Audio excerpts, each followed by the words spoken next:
ನಮಸ್ಕಾರ. ನಾವು ಐತಿಹಾಸಿಕ ಹಾಗೂ ಸುಂದರವಾದ ಗೋಲ್ಕೊಂಡ ಕೋಟೆಯ ಇತಿಹಾಸವನ್ನು ಒಮ್ಮೆ ಕಂಡು ಹೋಗೋಣ. ಇದು ಭಾರತದಲ್ಲಿರುವ ಅತ್ಯಂತ ಪ್ರಸಿದ್ಧ ಕೋಟೆಗಳಲ್ಲಿ ಒಂದು ಮತ್ತು ಇದರ ಹಿಂದೆ ತುಂಬಾ ಆಕರ್ಷಕ ಕಥೆಯಿದೆ. ಈ ಕೋಟೆಯ ನಿರ್ಮಾಣ 13ನೇ ಶತಮಾನದಲ್ಲಿ ಪ್ರಾರಂಭವಾಯಿತು ಮತ್ತು ಅದು ಒಮ್ಮೆ ಕಾಕತೀಯರ ಆಳ್ವಿಕೆಯಲ್ಲಿ ಬಲವಾದ ಕೋಟೆಯಾಗಿದೆ. ಆದರೆ ಇದು ತನ್ನ ನಿಜವಾದ ಮಹತ್ವವನ್ನು 16ನೇ ಶತಮಾನದಲ್ಲಿ ಒಡೆಯರಾದ ಕುತ್ಬ ಶಾಹಿ ರಾಜವಂಶದಿಂದ ಪಡೆದುಕೊಂಡಿತು. ಇದಕ್ಕೆ ವಿಶಿಷ್ಟವಾದ ಶಿಲ್ಪಕಲೆ ಮತ್ತು ತಾಂತ್ರಿಕತೆ ಇರುವ ಕೋಟೆಗಳನ್ನು ನೋಡಬಹುದು.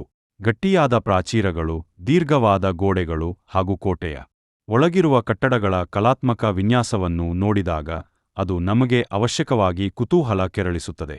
ಗೋಲ್ಕೊಂಡ ಕೋಟೆಯ ಇನ್ನೊಂದು ವಿಶಿಷ್ಟ ವೈಶಿಷ್ಟ್ಯವೆಂದರೆ ಅಕೂಸ್ಟಿಕ್ ವ್ಯವಸ್ಥೆ. ಇಲ್ಲಿ ನೀವು ಪ್ರಮುಖ ಪ್ರವೇಶ ದ್ವಾರದಲ್ಲಿ ಕೇವಲ ಚಪ್ಪಾಳೆ ಹೊಡೆಯಲು ಕೋಟೆಯ ಎತ್ತರದ ಪವಿತ್ರ ಸ್ಥಳಗಳಲ್ಲಿ ಇದನ್ನು ಸುಲಭವಾಗಿ ಕೇಳಬಹುದು. ಇದು ಶತ್ರುಗಳ ನುಸುಳುವಿಕೆಯನ್ನು ತಡೆಯಲು ಬಳಸಲ್ಪಟ್ಟಿತು. ಇಲ್ಲಿ ಬೆಟ್ಟದ ಮೇಲೆ ನಿಂತು ಹೈದರಾಬಾದ್ ನಗರದ ಸಂಪೂರ್ಣ ದೃಶ್ಯವನ್ನು ಆನಂದಿಸಬಹುದು. ಗೋಲ್ಕೊಂಡ ಕೋಟೆಯಿಂದ ದಕ್ಷಿಣ ಭಾರತದ ರಾಜಕೀಯ ಹಾಗೂ ವ್ಯಾಪಾರ ಕೇಂದ್ರವನ್ನು ನಿರ್ವಹಿಸಲಾಗುತ್ತಿತ್ತು. ಈ ಕೋಟೆ ಕೇವಲ ತನ್ನ ಶಕ್ತಿ ಮತ್ತು ಸೌಂದರ್ಯಕ್ಕಷ್ಟೇ ಪ್ರಸಿದ್ಧವಲ್ಲ. ಇದರಲ್ಲಿ ವಿಶ್ವದ ಅತ್ಯಂತ ಪ್ರಸಿದ್ಧ ಹವಳಗಳು ಕಂಡುಬಂದಿವೆ.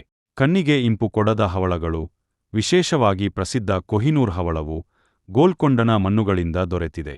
ಈಗ ನಾವು ಗೋಲ್ಕೊಂಡ ಕೋಟೆಯ ಒಂದು ಸಣ್ಣ ಪ್ರವಾಸವನ್ನು ಮಾಡಿಕೊಂಡೆವು, ಆದರೆ ಇದು ನಮ್ಮ ಐತಿಹಾಸಿಕ ಸಂಪ್ರದಾಯಗಳ ಮತ್ತು ಶ್ರೇಷ್ಠ ಪ್ರಜ್ಞೆಗಳ ಸಂಕೇತ. ಹೈದರಾಬಾದ್ಗೆ ಭೇಟಿ ನೀಡಿದಾಗ ಈ ಪ್ರಾಚೀನ ಕೋಟೆಗೆ ಭೇಟಿ ನೀಡುವುದು ಮರೆಯಬೇಡಿ.